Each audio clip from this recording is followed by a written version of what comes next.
Just demo piece അല്ലേ എന്തായാലും ഞാൻ വെറുതെ പറഞ്ഞു. Don't go fully deep, just keep it this much base on the bottom.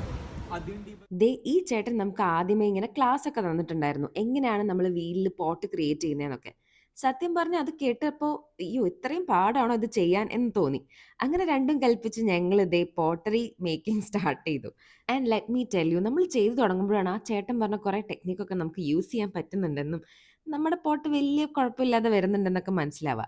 നമുക്ക് ഒരു തവണയല്ല ഇങ്ങനെ 3 തവണയായിട്ട് നമുക്ക് ക്ലേ അവർ തരും. അപ്പോൾ നമുക്ക് 3 പോട്ട് ഉണ്ടാക്കാം. ഞാൻ ദേ ക്യൂട്ട് ആയിട്ടുള്ള ഒരു ഹാർട്ട് ഷേപ്പിലുള്ള ബൗളൊക്കെ ഉണ്ടാക്കിയിട്ടുണ്ടായിരുന്നു.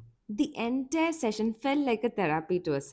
നമ്മുടെ ഇന്നർ ചൈൽഡിലെ എന്തൊക്കെയോ കാര്യങ്ങൾ നമ്മളെ ഹാപ്പി ആക്കിയ പോലെ ഉണ്ടായിരുന്നു. പണ്ട് ചെറുപ്പത്തിൽ മണ്ണ് കൊണ്ടൊക്കെ നമ്മൾ ഓരോന്ന് ഉണ്ടാക്കുമ്പോൾ കിട്ടുമ്പോൾ സന്തോഷമില്ലേ? അതുപോലെ നമ്മൾ ഉണ്ടാക്കിയ പോട്ട്സിനെ അവർ ഡ്രൈ ചെയ്ത് കളറൊക്കെ ചെയ്ത് നമുക്ക് 2-3 വീക്സിന്റെ ഉള്ളിൽ സെറാമിക് പോട്ടായിട്ട് നമുക്ക് വീട്ടിലേക്ക് കൊണ്ടുപോകാം. ഒരു 2-3 വീക്സ് കഴിഞ്ഞ് ഞാൻ അത് എടുത്തുകൊണ്ട് വരുമ്പോൾ ഞാൻ ഇൻസ്റ്റയിൽ സ്റ്റോറി ഇടാവേ.